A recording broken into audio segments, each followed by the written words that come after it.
let me introduce you with the third keynote speaker of our conference, Dr. Marwan Kraidy.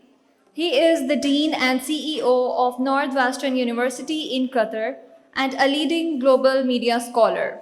He has authored 13 award-winning books, including The Naked Blogger of Cairo, and earned over 50 accolades for his teaching and research.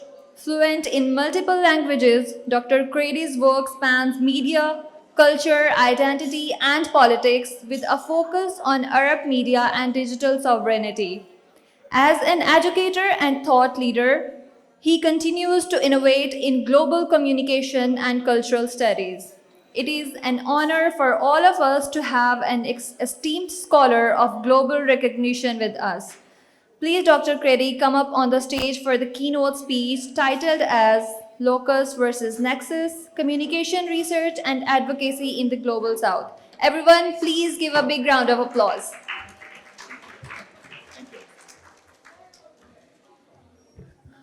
Thank you very much, Leiba. I'm very happy to be here today. It's an honor to give the closing keynote. I would like to, of course, thank our hosts, chief among them, Dr. Firasat. Thank you very much for inviting me to be here. I want to say one thing. I know you're very proud to have organized the regional ICA conference. And I want to say that ICA is very proud to also have you part of the organization. This has been a truly special couple of days. And I also would be remiss if I didn't thank the entire team who's working with Dr. Firasat to make my stay here very pleasant and very productive, from the departmental colleagues to the student volunteers. So thank you, everybody. Now, as you might have guessed from what I've already said on the previous panel, my main interest is not in environmental communication. But one of the things I'd like to do today is to take you through a conversation that's very conceptual, but also full of examples. Thinking of the global communication in terms of nexus versus locus, and I will explain what that means. And I would like to take you step by step to a very basic conclusion, which is that nowadays, in the 21st century, there is no communication that is not climate communication. Now, this sounds like a very draconian thing to say, but if you bear with me for the next half hour, I will try to convince you of that. So one of the things that I'm grappling with today is what would a decidedly transnational and global field of communication look like? We've talked a lot about giving voice to the voiceless, making the marginalized visible and audible. We've talked about indigenizing and decolonizing ideas and concepts. All of this has been a key preoccupation for me since I began really going to ICA about 30 years ago. I am that old, it occurs to me. And so what I'd like to do today is talk a little bit through locus and nexus, how we can reimagine global communication. Whereas locus suggests a container approach to a field. You know, a locus is a container, is one space that's very clearly delineated with clear boundaries. Nexus, on the other hand, entrenches a relational epistemology, right? A poetic and a practice of relationship, as opposed to one thing occurring on its own, between different world regions, between populations and climate change, mediated, of course, by all kinds of practices of communication. So this is my roadmap to this today. By necessity, a roadmap involves proposals with very broad aims and relatively sweeping claims. So pardon me if I'm not sticking to a typical scholarly presentation with narrowly focused empirical claims. I want to also talk a little bit about my own training, which was officially in communication, but also I was self-trained, so to speak, in Middle Eastern studies. So those are the two disciplines that I'd like to talk about today when I talk Lexus and Locus. I want to begin again with a confession, or reiterate the confession, that I was not trained in environmental studies. So anything I say about that, take it with at least a grain of salt, if not a small rock of salt. But I was trained in communication. The discipline of communication, as I've written in the past, is, to borrow Clifford Geertz, the famous cultural anthropologist, he said that about anthropology. He said it's an undisciplined discipline. An undisciplined discipline. It's a discipline that bounces all over the walls, that goes everywhere. Communication is undisciplined in many ways.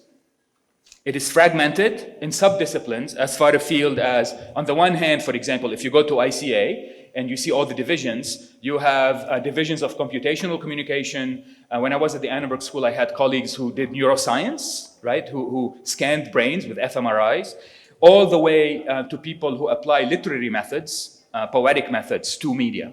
All of this is the span of a field. It's truly dizzying for those people who are not trained within our field to understand that breadth and to encounter it. It borrows haphazardly from every arena of human knowledge. It is and was multidisciplinary in structure and interdisciplinary in spirit before these terms became fashionable in the 1990s. In short, communication as a discipline itself can be considered a nexus rather than a locus. It's not just a field that you can put in a box and say this is what it is. It's rather a group, a constellation of relationships between different fields, between different concepts, between different ideas, between different traditions. You could say that all academic disciplines are like this, but there's something, I think, that would be true, but there's something quite different about communication. Because one of the things that is both a blessing and a curse, depending how you look at it in communication, is that we lack a set of central unifying concerns. We don't have canonical perspectives. We have arguments between different perspectives that bind the field together. Our undisciplined discipline is quite post-paradigmatic. It ever-changing set of technologies. Every 10 years we re-examine everything we believe because our focus tends to be on technological change. A technological change nowadays, it used to be that you waited 10, 15 years for change to happen. Now change happens as we're speaking today. Right? So it's an undisciplined discipline that has shifting relations, recalibrated exchanges between concepts, theories, ideas, methodologies, so on and so forth. Interestingly, this is exactly what how climate change can be characterized, right?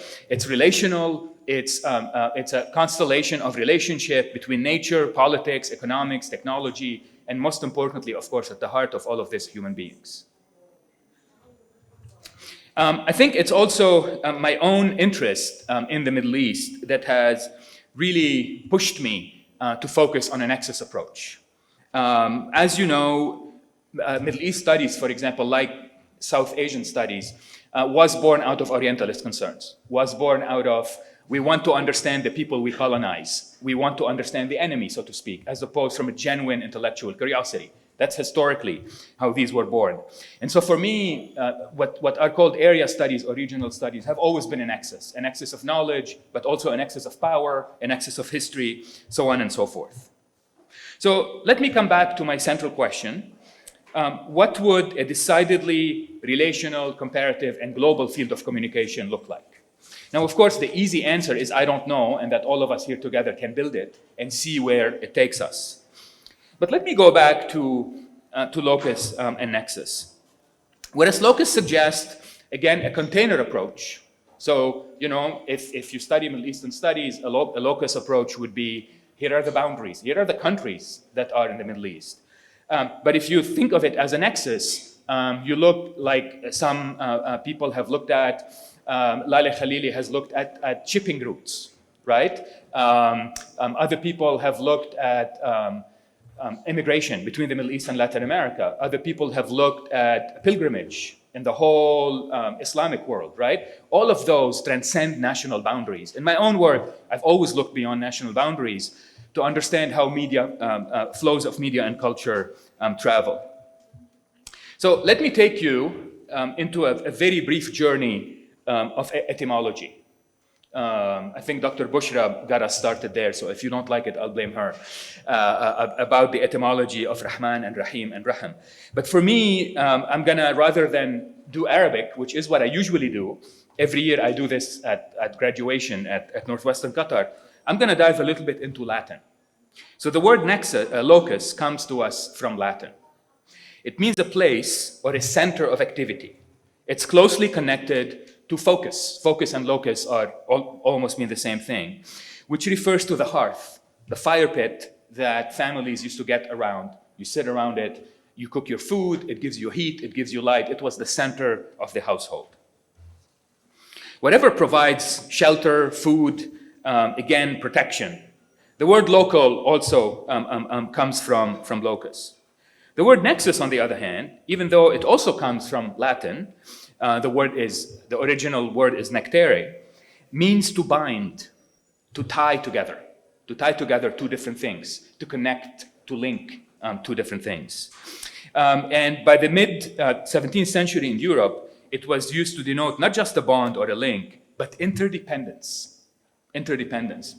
And remember this word because this is key to the way I view communications, possible and best hope for contributing to fighting climate change. It's to entrench in people the notion that we are all independent, that today it's Lahore that has smog, tomorrow it may be another city in Pakistan or another city in the Middle East or Latin America, because yes, there are local conditions that impinge on this, but also a lot of the forces that shape climate change are global and ignore boundaries. Okay? So remember the word interdependence. What's interesting about etymology also is that nexus is not all happy, shiny people getting together, interacting, exchanging. It also, built into the concept, is a notion of power, right? Because the verb nectare also refers to the way that some rich Romans in the past held their slave through contracts, through long-term, lifelong contracts. So it's not only a positive concept. So that's point number one. Now, my own intellectual project, since I was at least in graduate school, is to understand the global events, global forces, whether it's a force of media or culture or now climate change, in terms of what I refer to as South-South relations, right? As you know, the problem with a lot of academic fields that often developed in places that are not Lahore, that are not Mexico City, that are not Beirut, is that the concerns and the ideas come from a certain context. They are born in one context, and then they're exported to the world as if they are universal. And that is, of course, a challenge, because as we talked on multiple panels and poster presentations, if you don't indigenize and contextualize idea, they don't resonate. That's one problem, of course. The second problem is that you're trying to export problems that exist somewhere to another area. So I have several thoughts about this, but I want to read a couple of things to you and look at how have some various thinkers from the Global South, or who write about the Global South, looked at these South-South relationships. And the attempt there, of course, it's utterly foolish to think we can reject all the ideas, all the theories that were developed in Europe and North America. That would be foolish. That's intellectual chauvinism. But what we can do is look at ideas that were developed in our own backyards, in our own communities, and study the extent to which they make better sense, they're better heuristic devices for us to understand our own cultures, and then see which concept works better, right? That's how I usually do it. So there's one of the early books about this was written by the Komarovs, two US journalists. It's called Theory from the South, or How Euro-America is Evolving Towards Africa, and their focus is on Africa.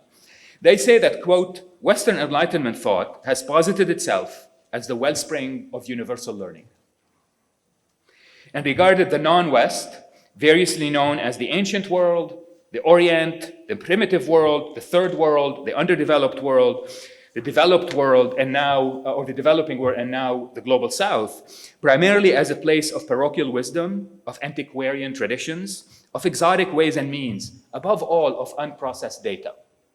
There are few things that rile me up as much as earlier today at the panel, one of the panelists was saying how his papers are rejected by journals because they tell him, you know, our readers are in the West or in China. They don't care about what happens in Pakistan.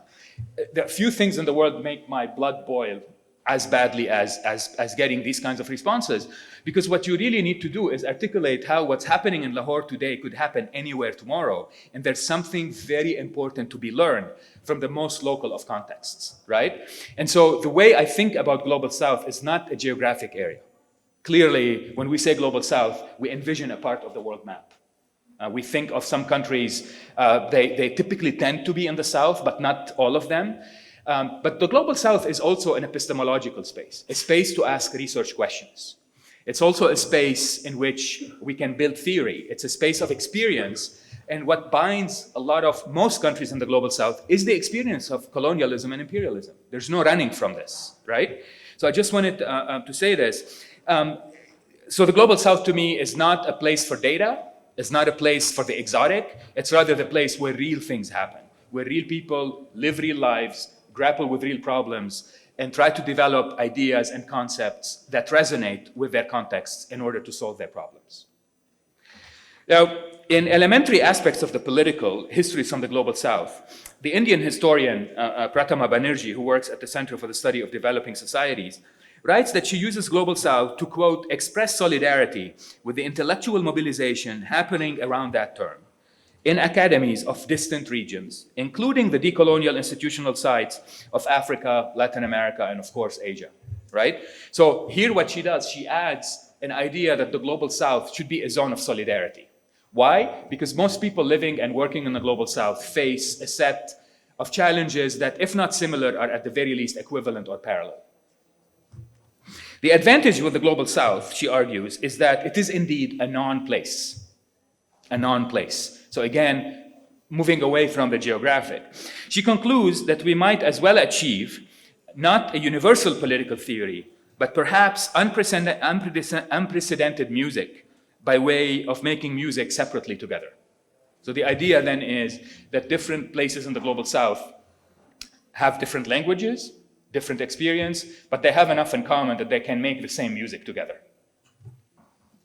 Her musical metaphor, chords and discords, and of course discord, she's playing on the word discord meaning disagreement, in addition to its musical sense, recalls the Palestinian intellectual and author Edward Said.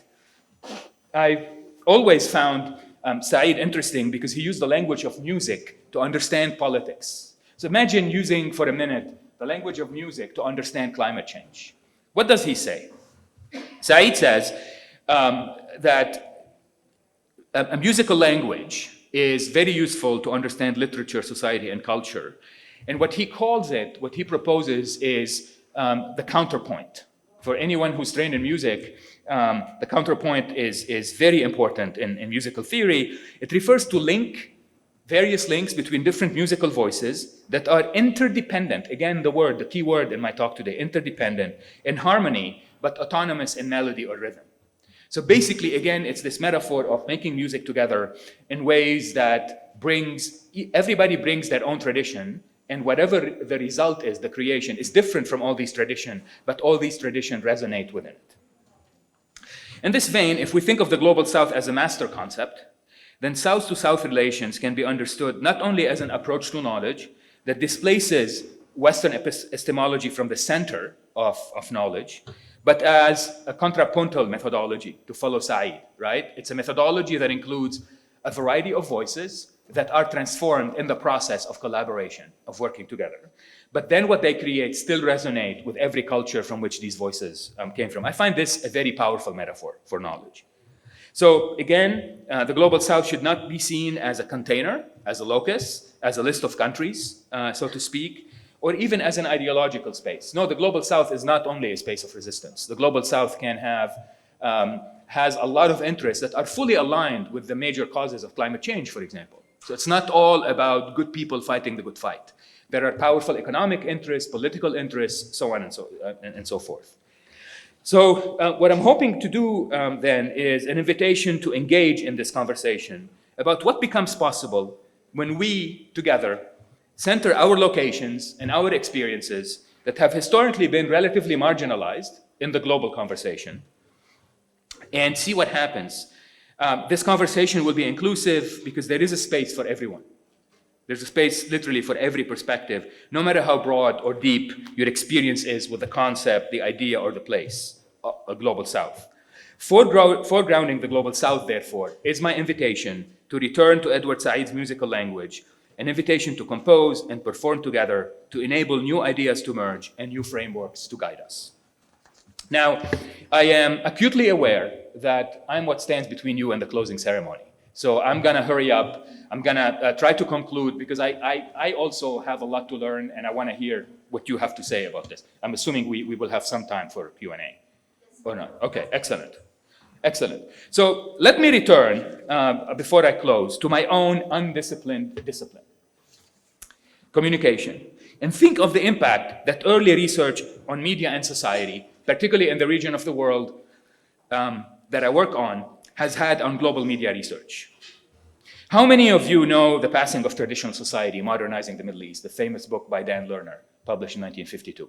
You've heard of it, right? This is such an interesting book. Because for one thing, every time there's a war in the Middle East, Western policymakers dredge up language from that book. Everybody wants to civilize the Middle East. Everybody thinks tradition is something bad, modernity is something good, so on and so forth. So let's consider some of the key ideas. This was published in 1953, and the resonance it still have with people who make decisions on a global stage is truly astounding. This was a study of information diffusion in 4 Middle Eastern countries.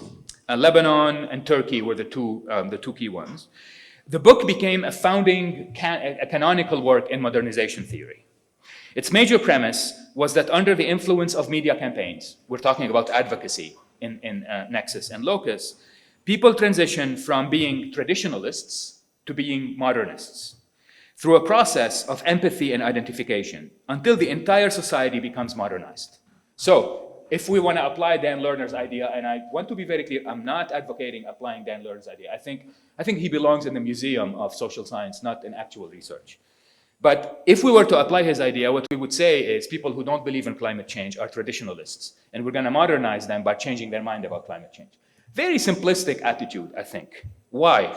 Because, if you set aside the big difference between modernity, modernization, and modernism, which is something that the Latin American scholars that influence me have written books and books and books about. So modernity is a state of being. It's an approach to the world. Modernization really refers to development, economic development, technological development. And modernism is typically something that you glimpse in literature and the arts, right? To be very simplistic about this. But listen to Lerner's most famous phrase. His most famous phrase set Islam as a seat of tradition and the opposite of the modern. He says Muslims have to choose between Mecca and modernization. And I remember I was in graduate school reading this book and I said, this makes no sense. Of course, 2 years later, the first mobile phones came in and had a compass pointing to Mecca, right? So that was Mecca and modernization.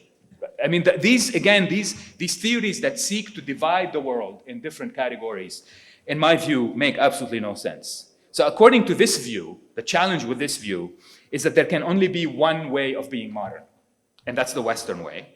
And non-Western countries' only path to modernity resides in imitating the West and converging on its values and practices. And I would posit that one of the main engines of climate change are that everybody in the world, including in huge countries like China, want to achieve a level of consumption that we see in North America and Europe. And that's disastrous.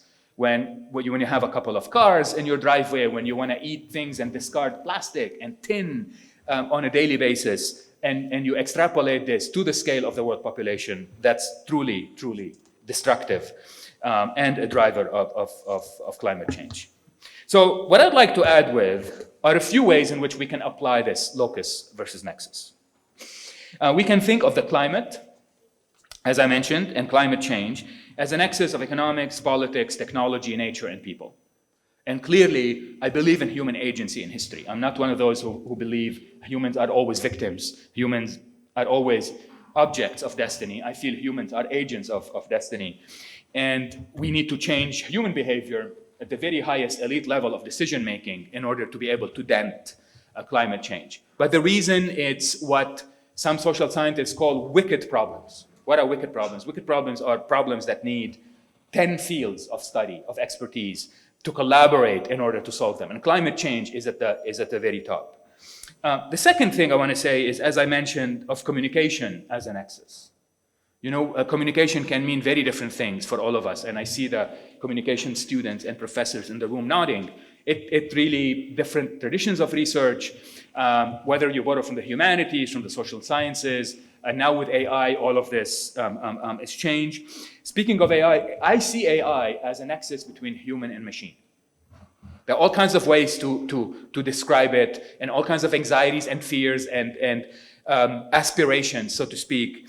But to me, it's all about bringing it down to a basic conceptual level. And what we're talking about is that it's a nexus between human and machine. And most people I know who work on this just hope that the human remains in charge in that nexus, right?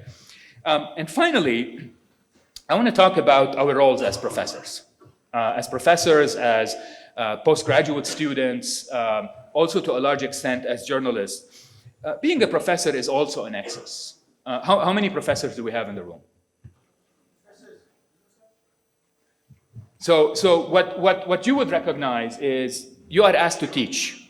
You are asked to publish your work. You are asked to organize conferences. You are asked to be advocates against climate change. You are asked to do this and that and this and that. That's a nexus. And for me, the reason I want to end with this, it's very, very important that not every one of us tries to do everything. Because sustainability is not only an environmental concern, sustainability is a human concern. We have one body, it can burn out, right? And I want to end with this because this is something that we often forget. And we need to think of ourselves, of our health, before we can do anything else. If you've been on an airplane and they tell you, in case turbulence gets really bad, even if you have little children, you don't put their mask on their faces first. You put it on your own face. And I think this is something we all need to think about. And I know the oxygen mask metaphor perhaps resonates differently in Lahore today than it would resonate generally, but I think you know what I mean. And finally, the ending note about there is no communication that's not climate communication. I've become very interested in elemental philosophy and looking at water, at air, at earth, and at fire as media. And one of the things I see with every disaster that happens in the world, whether the floods in Pakistan a couple of years ago, the fires in Australia and California 4 years ago, is that there's a new language that we need to develop to understand these disasters. These are not just quote unquote, disaster doesn't cover anything anymore. It doesn't mean much. But we need to go into the specificities of all these elements. Really, what are elements? Elements are disasters are elements run amok, are elements that go uncontrollable, right? And I hope together we can begin to imagine new ways of understanding these things. Thank you very much for listening. I'm Alisha, associated with the media organization over here. Once we say that the global warming is a global issue, as you said, the California is affected here, but in COP29, Pakistan considerably the most affected region of global warming, region of South Asia for the global warming. Where from we should start to cope up with the issue? Where we should start, being a third world nation even then? Yes. Even then, California is also affected by the global warming, as you said 4 years back. Where we should start? What's very important to think about, right, is we tend to think of we're doing something about climate change, we're not doing something about climate change. And climate change is a lot bigger than just global warming, right? I think the better approach would be how much can be done now, how much more can be done tomorrow, and how much more can be passed on to the next generation. But you need a plan. I think we all know the bigger problem, perhaps, is some powerful countries feel that their interests are threatened if they adopt measures to control emissions, measures to on and on and on and on, right? And what happens, since we have countries that have reached different stages of development at different times in history, right? So London or Birmingham during the Industrial Revolution was probably wreaking havoc on the environment like a city like Lahore is today, right?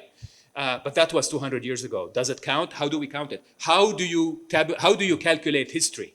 Do you calculate it based on cumulative emissions? Do you calculate it on, how do you do it? It always gets into politics and ideology. And that's why we don't see any advance, right? And now we have elected leaders in very powerful Western countries who don't believe in climate change. And that's going to be disastrous, right? Again, I go back to the metaphor of yesterday, that the bomb has already exploded. The shrapnel hasn't reached us yet. Right? So we're still pretending, oh, maybe there's somebody who's gonna set up a bomb. Well, the bomb has already blown up. A lot of scientists believe what has happened is already irreversible, right? I live in Qatar. Qatar is the second flattest country in the world. Second flattest. There are regions in the Arabian Persian Gulf that within 10 to 20 years may become, the temperature will be so high that they may become uninhabitable. Can you live in 56, 57, 58 Celsius 6 months of the year? I don't know. 40 is hard enough, right? So things are already happening. And where do you start? I think you only can start in creating an access between countries, try to recruit some of the powerful countries who understand that their interest is really the interest of the globe. Because climate change does not recognize boundaries, it does not recognize geopolitics, it doesn't care about passports, it doesn't care about language or nationality. It's killing all of us. This is Dr. Muniba from Lahore College for Women University. Firstly, I want to welcome you on behalf of whole Pakistan, and I'm sure that you must be having great time. And I'm sure that you must have seen that how much potential we have when it comes to the academia and research. Yes. I want to ask two things from you. One is just I've picked from your talk. You talked about the modernization and its status in the Middle East. I've been to KSA, then UAE, and then Doha in 2019, and I've seen a diversity when it comes to the modernism, and it was very surprising to see Doha because I found it more within the boundaries of Islamic society. So what actually is the current scenario, because it's been 5 years since I visited it, and I felt that there is a change in the modernity and its acceptance, and what's the role of communication and media in it. This is the first question. And secondly, that you have mentioned about the Global South theories. There was a book launch by my professor, and he edited the book, and it was about the communication in the Global South. And in that dialogue, we have come up to the consensus that we don't need the theories from West, because our context, our perspectives, our problems, our mediators, our indicators are entirely different from the West. So if we all have been in the research and we have developed and extended our research, as I worked on the health belief model by the Rosenstock in 1970s, and today in Pakistan when it comes to the smog, I found it that the normative influence in Pakistani society is at its peak. So the normative element has to be added into that model. So where to address these things? Because if we have made the theories, to whom it may concern, what are the platforms, as you are in one of the developed, I would say, because economically Qatar it's enjoying its perks. So how the professors like you who are representing the Global South from the top-notch countries would be helpful to popularize all these theories, because we all need you. So these are my two questions to you. Thank you so much. Thank you. So first of all, I did not need to come to Lahore to understand the potential of Pakistan. I have many Pakistani students in That's in great. Doha and colleagues. But within the Pakistani boundary, it's more important to see that in a difficult situation, we are still producing great output. Absolutely. I grew up during a war in Lebanon, and people don't stop being people, being creative, being We are unstoppable. thoughtful. Absolutely. So you are definitely unstoppable. Yes. So, the other two questions. One, I think what you highlighted is within the Global South, we have vastly different levels of wealth, modernization, so on and so forth, right? And that's a mix of fortune, of blessing, of luck, and good governance. If you have one without the other, it doesn't really work. But I'd like to focus a little more. I don't believe that we can be as dismissive as saying we don't need any of the theories that are developed in the West, right? I think I don't believe in a kind of intellectual chauvinism that says, is this theory African, therefore it's good. If it's German, therefore it's not good, right? I do believe that human knowledge and human wisdom has evolved throughout history in moments of synthesis. Right? I just finished reading a book on the ancient Mediterranean. The Mediterranean in the 10th to 8th centuries before Christ. And what the author, who's a Spanish archaeologist, argues is how the ancient Phoenicians and Egyptians, and to a lesser extent the Etruscans, were completely written out of that history because the Romans and the Greeks were the people who were using parchment. Right? Parchment means animal skins that lasted much longer, while the Phoenicians and the Egyptians were using papyrus, and papyrus has them. And what she argues is a lot of the ideas that we think of as, ancient Greece is the cradle of Western democracy, or ideas about architecture, inventions in shipbuilding and sailing, were actually developed in these two other civilizations, right? So even if you go back there, you realize that there's constant civilizations learn from one another, steal from one another.